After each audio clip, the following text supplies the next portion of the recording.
अनन्ताय नमः। ॐ आदिशेषाय नमः। ॐ अगदाय नमः। ॐ अखिलोर्वेचराय नमः। ॐ अमितविक्रमाय नमः। ॐ अनिमिषार्चिताय नमः। ॐ आदिवन्द्यानिवृतये नमः। विनायकोदरबद्धाय नमः। विष्णुप्रियाय नमः। ॐ वेदस्तुत्याय नमः। ॐ नागराजा श्रीनागराजा शेषवाहना शङ्कराभरणा ॐ फणिकुलतिलक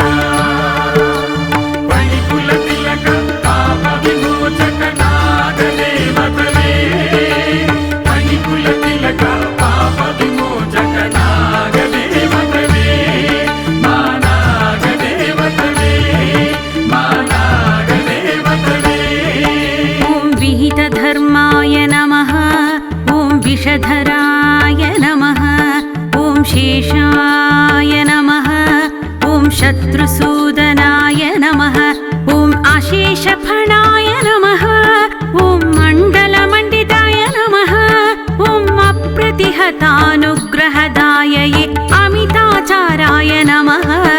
ॐ अखण्डैश्वर्यसम्पन्नाय अमराहिपस्तुत्याय नमः। नागराजा श्रीनागराजा शेषवाहना शङ्कराभरणा ॐ फणिकुलतिलक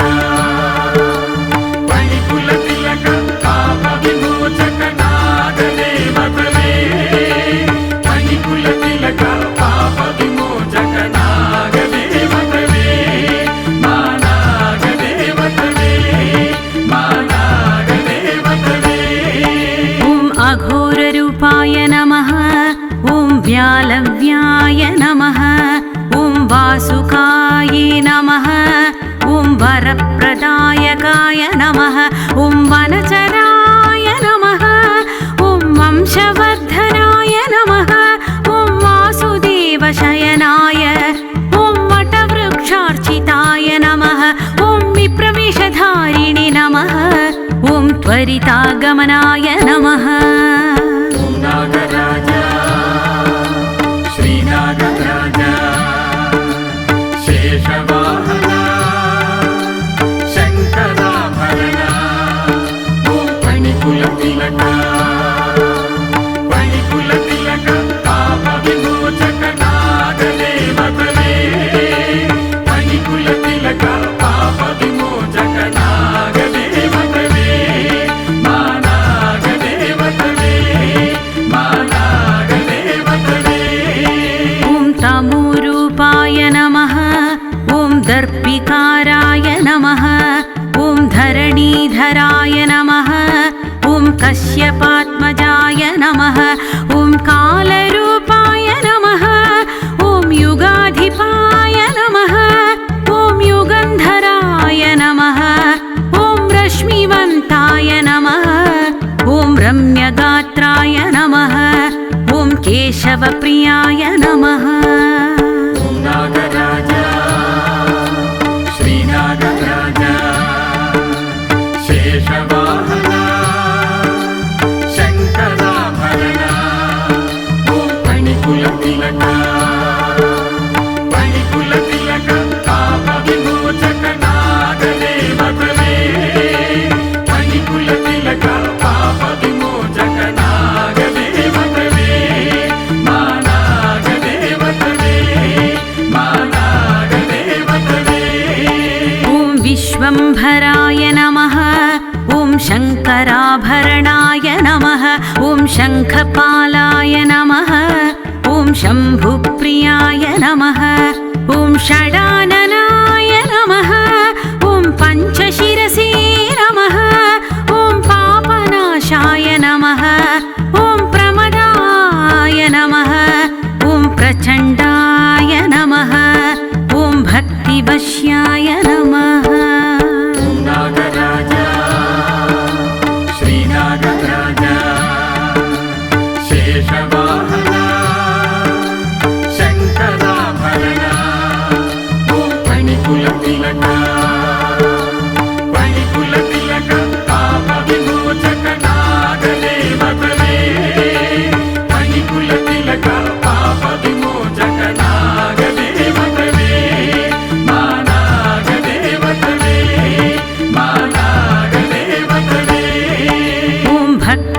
तक्षकाय नमः ॐ बहुशिरस्ये नमः ॐ भाग्यवर्धनाय नमः ॐ भवभीतिहराय नमः ॐ तक्षकाय नमः ॐ लोकत्रयधीशाय नमः ॐ शिवाय नमः ॐ वेदवेद्याय नमः ॐ पूर्णाय नमः ॐ पुण्याय नमः ॐ नागराजा श्रीनागराजा शेषवाहना शङ्कराभरणा ॐ फणिकुलतिलका पापविमोचक नागदेवतवे फणिकुलतिलक पापविमोचक नागदेवतवे मा नागदेवतवे मा नागदेवतवे ॐ पुण्यकीर्तये नमः ॐ पतिशाय नमः ॐ पारगाय नमः ॐ निष्कलाय नमः ॐ वरप्रदाय नमः ॐ कर्कोटकाय नमः ॐ श्रेष्ठाय नमः ॐ शान्ताय नमः ॐ दान्ताय नमः ॐ आदित्यमर्दनाय नमः नागराजा श्रीनागराजा शेषवाहना शङ्कराभरणा ॐ फणिकुलतिलका पापविमोचक नागदेवतवे फणिकुलतिलक पापविमोचक नागदेवतवे मा नागदेवतवे मा नागदेवतवे ॐ सर्वपूज्याय नमः ॐ सर्वाकाराय नमः ॐ निराशायाय नमः ॐ निरञ्जनाय नमः ॐ ऐरावताय नमः ॐ शरण्याय नमः ॐ सर्वदायकाय नमः ॐ धनञ्जयाय नमः ॐ अव्यक्ताय नमः ॐ व्यक्तरूपाय नमः ॐ नागराजा श्रीनागराजा शेषवाहना शङ्कराभरणा ॐ फणिकुलतिलका पापविमोचक नागदेवतवे फणिकुलतिलक पापविमोचक नागदेवतवे मा नागदेवतवे मा नागदेवतवे ॐ तमोहराय नमः ॐ योगीश्वराय नमः ॐ कल्याणाय नमः ॐ बालाय नमः ॐ ब्रह्मचारिणे नमः ॐ शङ्करानन्दकराय नमः ॐ जितक्रोधाय नमः ॐ जीवाय नमः ॐ जयदाय नमः ॐ जपप्रियाय नमः ॐ नागराजा श्रीनागराजा शेषवाहना शङ्कराभरणा ॐ फणिकुलतिलका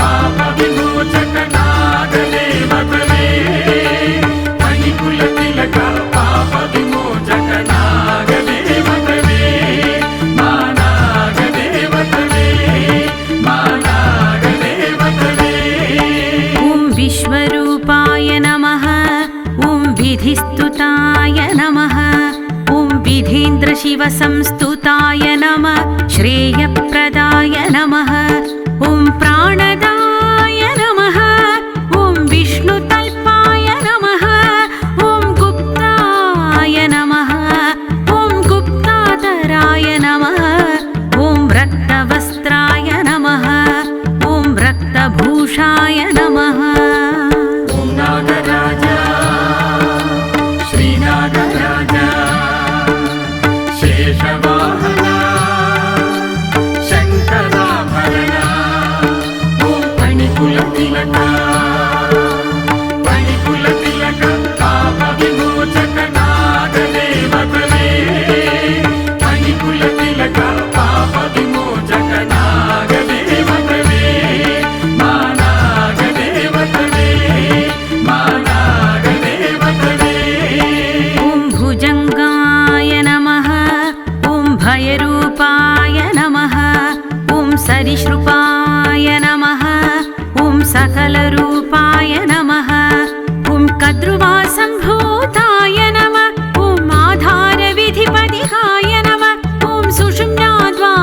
मध्यगाय ॐ फणिरत्नविभूषणाय नमः ॐ नागेन्द्राय नमः ॐ नागदेवताय नमः नागराजा श्रीनागराजा शेषवाहना शङ्कराभरणा ॐ फणिकुलतिलक फणिकुलतिलक पापविमोचक नागदेवतवे फणिकुलतिलक पापविमोचक नागदेवतवे मा नागदेवतवे मा नागदेवतवे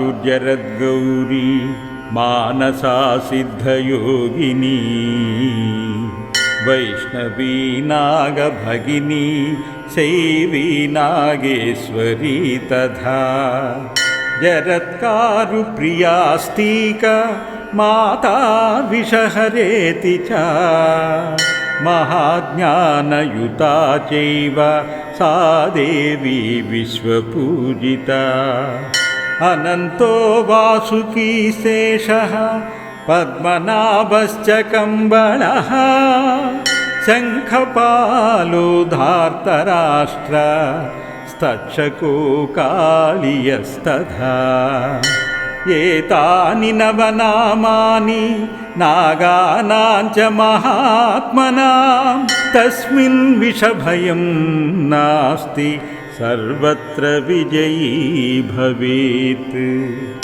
ब्रह्मलोके च ये सर्पाः शेषनागपुरोगमाः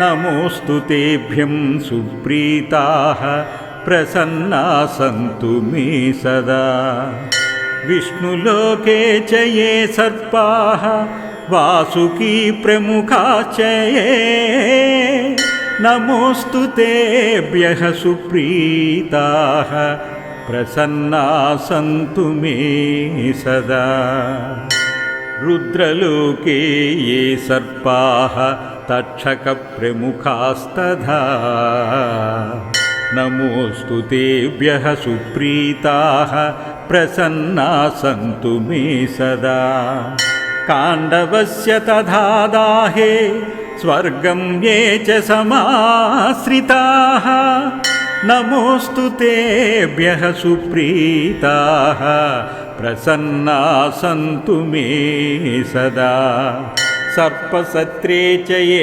सर्पाः आस्तिकेन च रक्षिताः नमोऽस्तु तेभ्यः सुप्रीताः प्रसन्ना सन्तु मे सदा प्रलये चैव ये सर्पाः कर्कोटप्रमुखाश्च ये नमोऽस्तु तेभ्यः सुप्रीताः प्रसन्ना सन्तु मे सदा धर्मलोके च ये सर्पाः वैतरण्यां समाश्रिताः नमोऽस्तु तेभ्यः सुप्रीताः प्रसन्ना सन्तु मे सदा ग्रामे वा यदि वारण्ये सर्पा प्रचरन्ति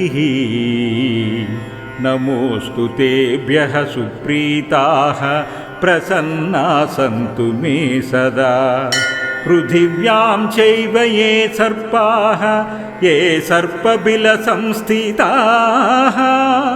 नमोऽस्तु तेभ्यः सुप्रीता प्रसन्ना सन्तु मे सदा रसातले च ये सर्पाः अनन्ताद्या महाबलाः नमोऽस्तु तेभ्यः सुप्रीताः प्रसन्ना सन्तु मे सदा प्रसन्ना सन्तु मे सदा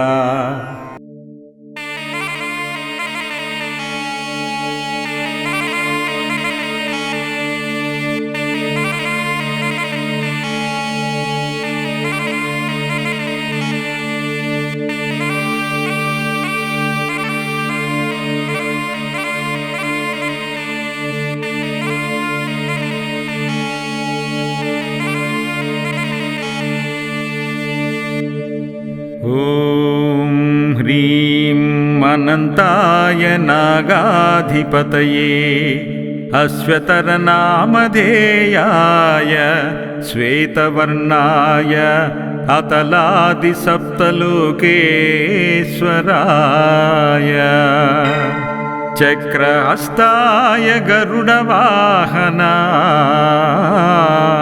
नमः। ॐ येदो रोचने दिवो ये वा सूर्यस्य रश्मिषु येषामस्सुषदकृतं तेभ्यः सर्पेभ्यो नमः। ॐ सर्पापसर्पभद्रन्ते दूरं गच्छ महायशाः जनमे जययागान्ते आस्तिकवचनं शृणु। आस्तिकवचनं श्रुत्वा यः सर्पो न निवर्तते शतधा भिद्यते मूर्ध्ना गिरिर्वज्रहतो यथा।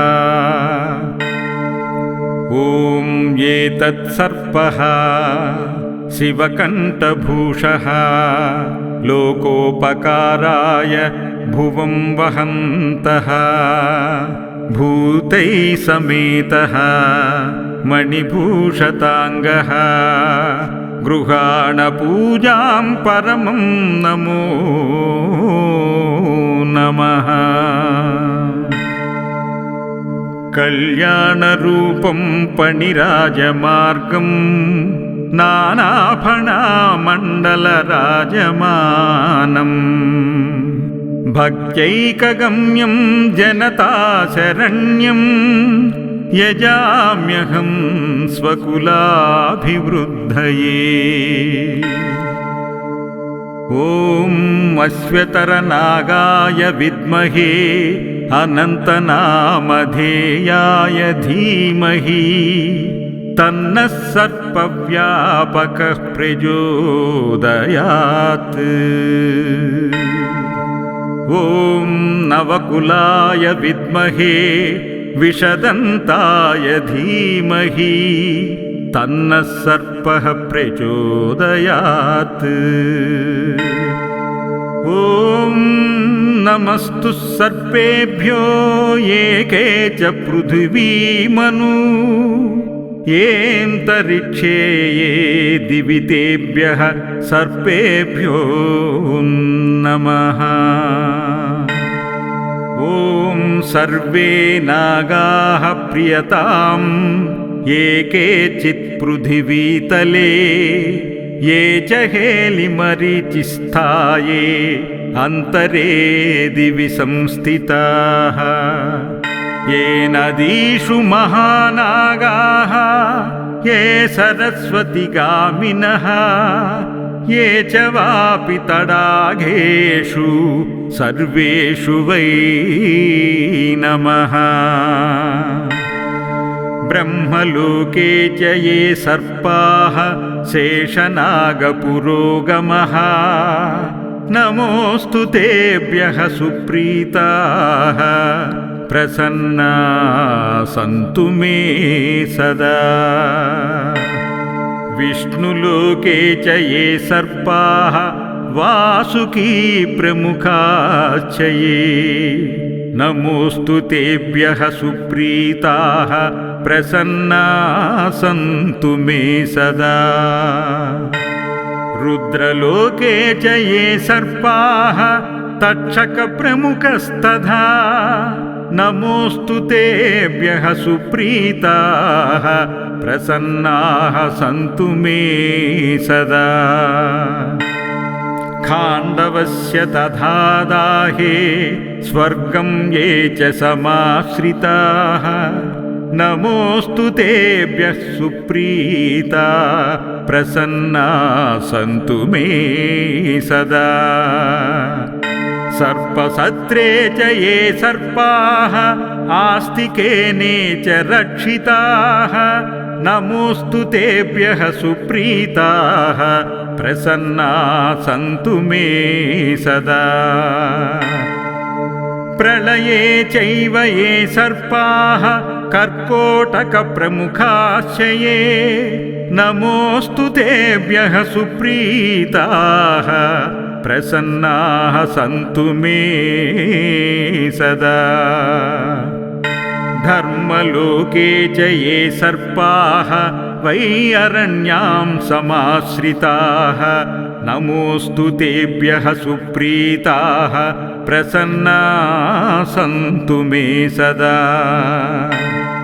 ये सर्पाः पार्वतायेषु दरीसन्धिषु संस्थिता नमोऽस्तु तेभ्यः सुप्रीताः प्रसन्नाः सन्तु मे सदा। ग्रामे वा यदि वारण्ये सर्पाः प्रचरन्ति नमोऽस्तु तेभ्यः सुप्रीतः प्रसन्नाः सन्तु मे सदा। पृथिव्यां चैव ये सर्पाः ये सर्पबिलसंस्थिताः नमोऽस्तु तेभ्यः सुप्रीताः प्रसन्नाः सन्तु मे सदा। रसातले च ये सर्पाः अनन्ताद्या महाबलः नमोऽस्तु तेभ्यं सुप्रीताः प्रसन्नाः सन्तु मे सदा। ॐ नमो मानसायै जरत्कारुण्यगौरी मानसा सिद्धयोगिनी वैष्णवी नागभगिनी शैवी नागेश्वरी तथा जरत्कारुप्रियास्तीकमाता विषहरेति च महाज्ञानयुतश्चैव सा देवी विश्वपूजिता। द्वादशैतानि नामानि पूजाकाले च यः पठेत् तस्य नागभयं नास्ति तस्य वंशोद्भवस्य च। नागभीते च शयने नागग्रस्ते च मन्दिरे नागक्षते महादुर्गे नागवेष्टितविग्रहे इदं स्तोत्रं पठित्वा तु मुच्यते नात्र संशयः नित्यं पठेत्यत्तं दृष्ट्वा नागवर्गापलाम्यते।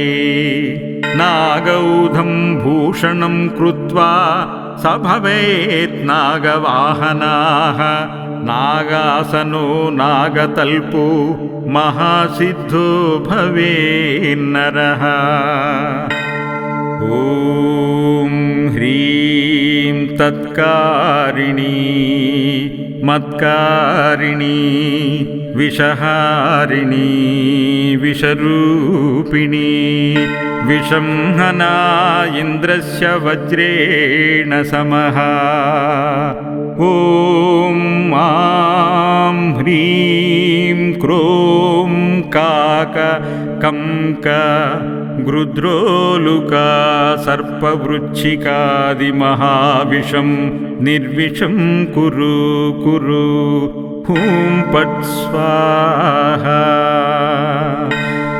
ॐ ह्रीं श्रीं क्लीं ऐं मानसा देव्यै स्वाहा।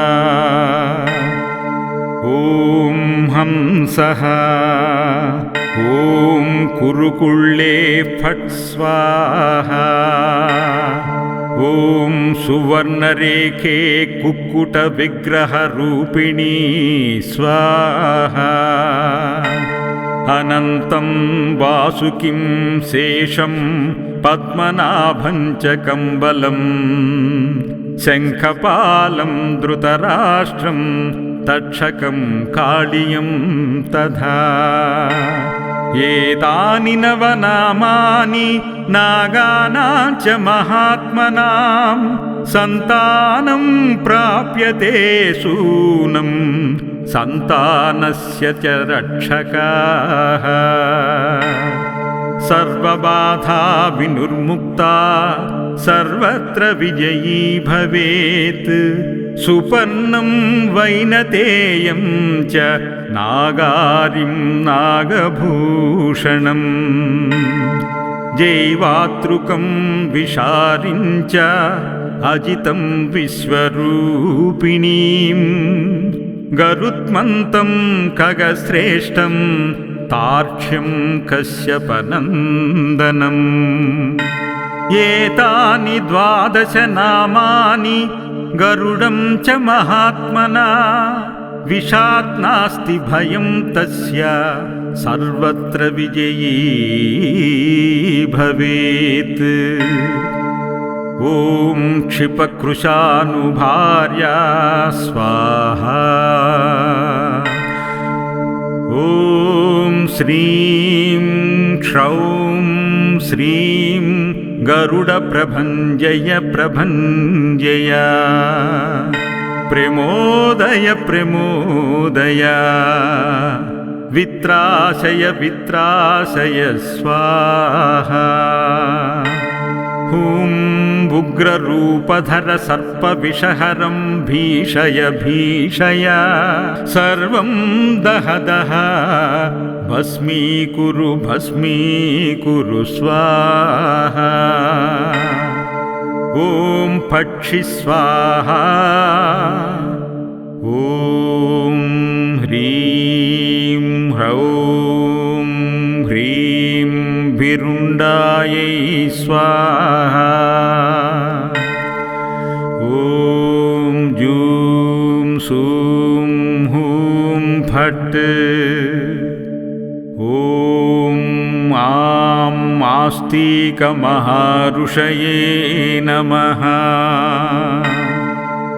ॐ नमो भगवते महागरुडाय पक्षीन्द्राय विष्णुवल्लभाय त्रैलोक्यपरिपूजिताय उग्रभयङ्करकालानलरूपाय वज्रनखाय वज्रमुखाय वज्रतुण्डाय वज्रपुच्छाय वज्रपक्षानलशरीराय वज्रदन्ताय ॐ ईं ऐं ॐ ह्रीं महागरुडाय अस्मिन् आविश आविश दुष्टानां विषं नाशय नाशय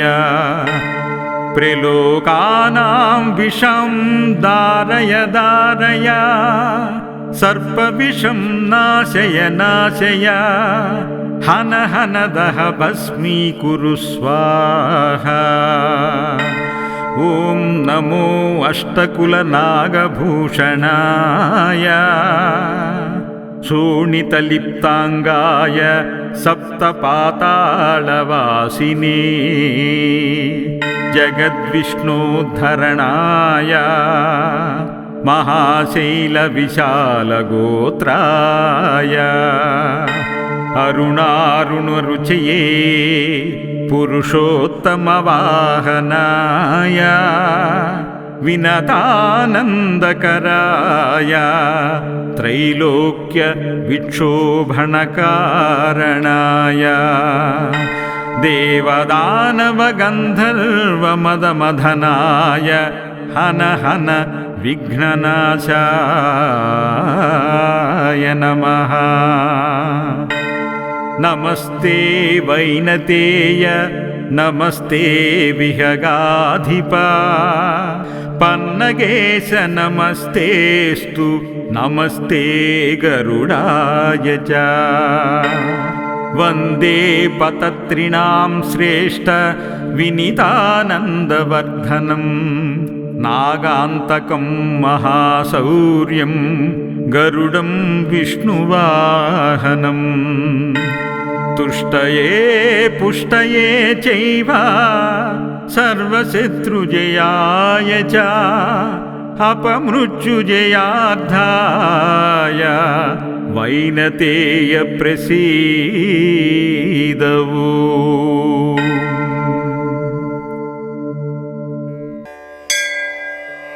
श्रीगणेशाय नमः श्रीहाटकेश्वराय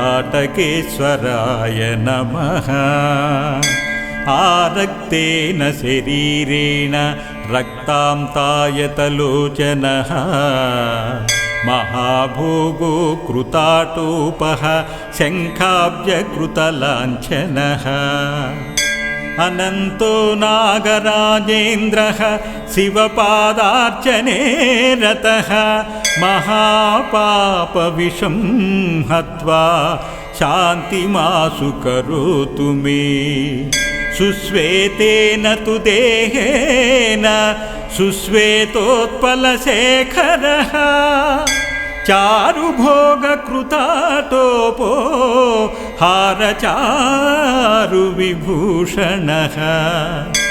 वासुकिर्नाम नागेन्द्रो रुद्रपूजापरो महान् महापापं विषं हत्वा शान्तिमाशु करोतु मे अतिपीतेन देहेन विस्फुरद्भोगसम्पदा तेजसा चातिदीप्तेन कृतस्वस्तिकलाञ्छनः नागराट्तक्षकः श्रीमन्नागकोट्या समन्वितः करोतु मे महाशान्तिं सर्वदोषाविशावहः अतिकृष्णेन वर्णेन स्फुटो विकटमस्तकः कण्ठे रेखात्रयोपेतो घोरदंष्ट्रायुधोद्यतः कर्कोटको महानागो विषदर्पबलान्वितः विषशास्त्राग्निसन्तापं हत्वा शान्ति करोतु मे पद्मवर्णेन देहेन चारुपद्मायते क्षणः पञ्चबिन्दुकृताभासो ग्रीवायां शुभलक्षणः ख्यातः पद्मो महानागो हरिपादार्चने रतः करोतु मे महाशान्तिं महापापविपक्षयम् पुण्डरीकनिभेनापि देहेनामिततेजसा शङ्खशूलाब्जरुचुरै भूषितोर्मूर्ध्नि सर्वदा महापद्मो महानागो नित्यं पशुपतौ रतः विनिर्धूतविषं घोरं शान्तिमाशु करोतु मे श्यामेन देहभारेण श्रीमत्कमललोचनः विषदर्पबलोन्मत्तो ग्रीवायामेखरेखया शङ्खपालः श्रिया दीप्तः शिवपादाब्जपूजकः महाविषं महापापं हत्वा शान्तिं करोतु मे अतिगौरेण देहेन चन्द्रार्धकृतमस्तकः दीप्तभोगकृताटोपः शुभलक्षणलक्षितः कुलिको नागराजेशो नित्यं हरपरायणः अपहृत्य विषं घोरं करोतु मम शान्तिकम् अन्तरिक्षे च ये नागाः स्वर्गसंस्थिताः गिरिकन्दरदुर्गेषु ये नागा भूमिसंस्थिताः पाताले ये स्थिता नागाः सर्वेऽप्यन्ये समाहिताः रुद्रपादार्चने शान्ताः कुर्वन्तु मम शान्तिकम् नागिन्यो नागपत्न्यश्च तथा कन्याः कुमारिकाः शिवभक्ताः सुमनसः शान्तिं कुर्वन्तु मे सदा यदिदं नागसंस्थानं कीर्तनाश्रवणादपि न तं सर्पा विहिंसन्ति न विषं क्रमते सदा चिन्तितं सिद्ध्यते नित्यं तथा पापपरिक्षयः सिद्धिमासु प्रयच्छन्ति सर्वविघ्नविवर्जिताः सर्वविघ्नविवर्जिताः यो देवः सर्वभूतानाम् आत्मा ह्याराध्य एव च गुणातीतो गुणात्मा च समे नागः प्रसीदतु समे नागः प्रसीदतु हृदयस्थोऽपि दूरस्थः मायावी सर्वदेहिनां योगिनां चित्तगम्यस्तु समे नागः प्रसीदतु समे नागः प्रसीदतु सहस्रशीर्षः सर्वात्मा सर्वाधारा परशिवः महाविशास्य जनकः समे नागः प्रसीदतु समे नागः प्रसीदतु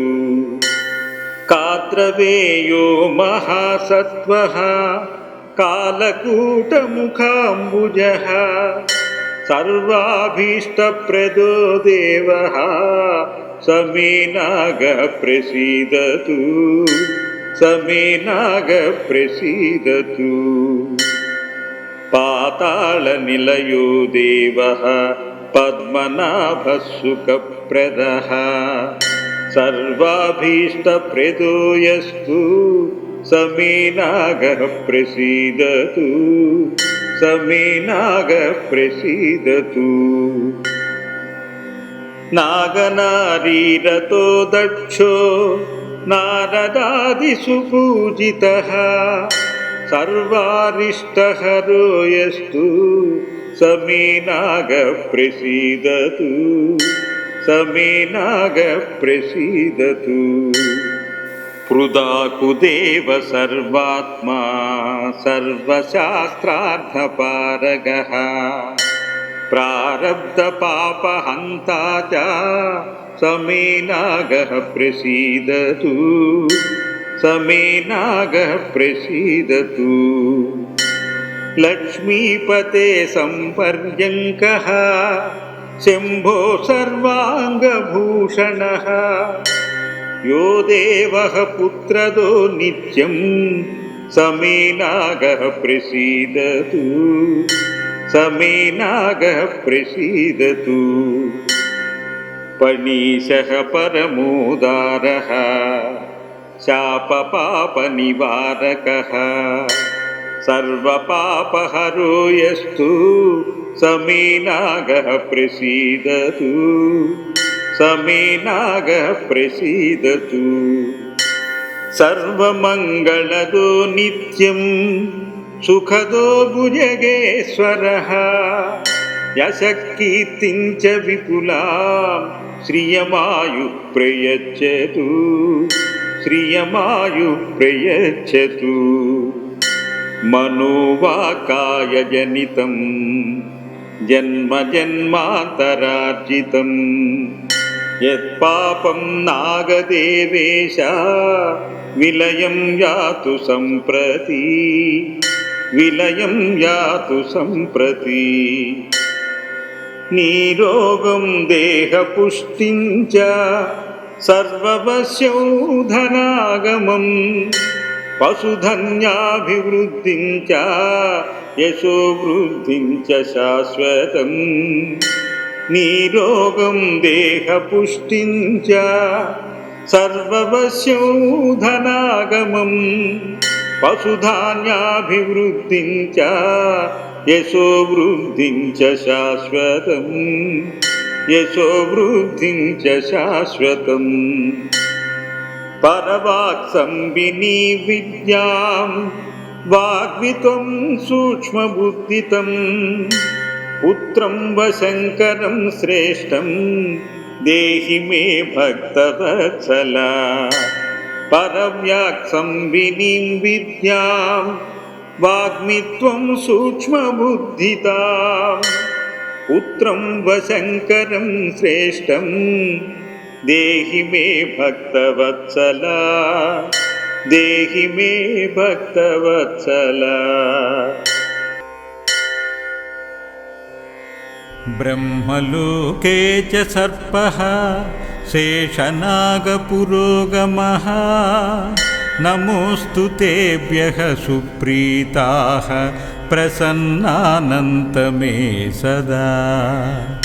विष्णुलोके च ये सर्पः वासुकिप्रमुखाश्च ये नमोऽस्तु तेभ्यः सुप्रीताः प्रसन्नानन्त मे सदा। रुद्रलोके च ये सर्पः तक्षकप्रमुखास्तदा नमोऽस्तु तेभ्यः सुप्रीताः प्रसन्नानन्त मे सदा। खाण्डवस्य तथा दाहे स्वर्गं ये च समाश्रिताः नमोऽस्तु तेभ्यः सुप्रीताः प्रसन्नानन्त मे सदा। सर्पसत्रेय सर्पाः आस्तिकेन च रक्षिताः नमोऽस्तु तेभ्यः सुप्रीताः प्रसन्नानन्त मे सदा। प्रलये चैव ये सर्पः कर्कोटप्रमुखास्य ये नमोऽस्तु तेभ्यः सुप्रीताः प्रसन्नानन्त मे सदा। धर्मलोके च ये सर्पाः वैतरण्यां समाश्रिताः नमोऽस्तु तेभ्यः सुप्रीताः प्रसन्नानन्त मे सदा। ये सर्पः पार्वतायेषु धीरसन्धिषु संस्तताः नमोऽस्तु तेभ्यः सुप्रीताः प्रसन्नानन्त मे सदा। ग्रामे वा यादिवारण्ये सर्पः प्रचरन्ति नमोऽस्तु तेभ्यः सुप्रीताः प्रसन्नानन्त मे सदा। पृथिव्यां चैव ये सर्पाये सर्पबिलसंस्थिता नमोऽस्तु तेभ्यः सुप्रीताः प्रसन्नानन्त मे सदा। रसातले च ये सर्पा अनन्ताद्या महाबलाः नमोऽस्तु तेभ्यः सुप्रीताः प्रसन्नानन्त मे सदा।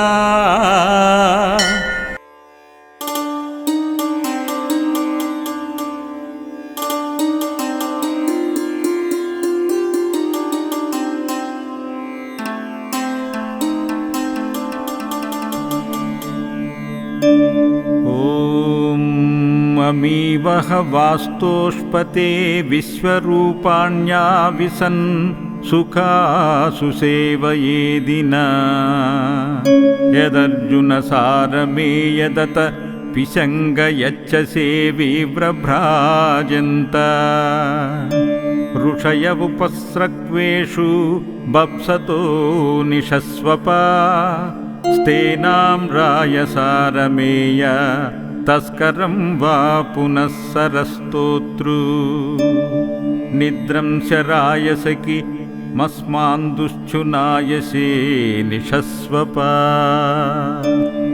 त्वं सूकरस्य दद्धर्तु सूकरस्तोतॄनिन्द्रस्य रायसि किमस्मान्दुश्चुनायसि निशस्वपा सस्तु माता सस्तु पिता सस्तु स्वासस्तु विश्वतिः स्वस्तन्तु सर्वे ज्ञातय स्वप्नयमभितो जनः य आस्ते यश्च चरति यश्च पश्यति नोकनः तेषां संहन्मो अक्षाणि यथेदं हर्म्यं तथा सहस्रशृङ्गो वृषभो यस्य मुद्रा ध्रुवाचरत् तेन सहस्येना वयं निजानान् स्वापयामसि प्रोष्ठेशया वह्येशया नारीर्यास्तल्पसीवरी स्त्रियो या पुण्यगन्धास्ता सर्वा स्वापयामसि स्वप्नस्वप्नाधिकरणे सर्वं निष्वापया पुनः आसूर्यमान्यान् स्वापया दूषिजाग्र्यदहिम् अजगरो नाम सर्प सर्पिरविषो महान् तस्मिन् हि सर्पसुधता स्तेन त्वा स्वापयामसि सर्पः सर्पो अजगर सर्पिरविषो महान् तस्य सर्पात् सिन्धवस्तस्य गामसीमहि कालिको नाम सर्पो नवनागसहस्रबलः यमुना ह्रदो हसो जातो ये नारायणवाहना यदि कालिकदूतस्य यदि कालिकाद्भयात् जन्मभूमिमतिक्रान्तो निर्विशो याति कालिकः आयाहीन्द्रपतिभिरीति तेभिर्यज्ञमिमं नो भागदेयं जुषस्व तृप्तां जुहर्मातुलस्येव योषा भागस्ते पैतृष्वसेया वपामि यशस्करं बलवन्तं प्रभुत्वं तमेव राजाधिपतिर्बभूव सङ्कीर्णनागाश्वपतिर्नराणां सुमाङ्गल्यसततं दीर्घमायुः कर्कोटकनाम सर्पो यो दृष्टिविषमुच्यते तस्य सर्पस्य सर्वत्वं तस्मै सर्पनमोऽस्तु ते नमोऽस्तु सर्पेभ्यो एकच पृथिवीमनु येऽन्तरिक्षे यदि वितेभ्यः सर्पेभ्यो नमः या इषवो यातु धानानां ये वा वनस्पतिङ्गृणु ये वा वटेषु शरते तेभ्यः सर्पेभ्यो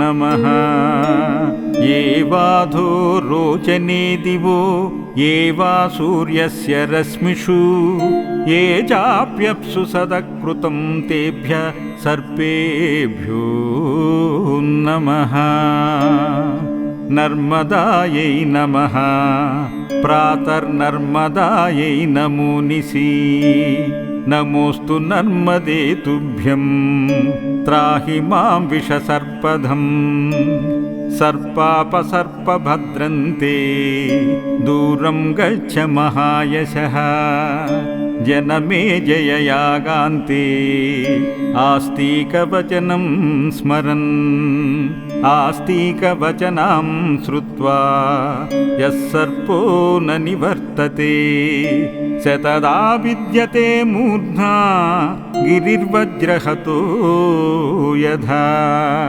अगस्त्यं माधवं चैव मुचिकुन्दं महामुनिं स्वपल्गमास्तिकं चैव पञ्चैतानि स्मरेन्निशि जरत्कारो जलत्कारो आस्तिकपन्नमेव च आस्तिकसत्यसन्धू मां पन्नगेभ्योऽभिरक्षतु पन्नगेभ्योऽभिरक्षन्त्यो नम इति।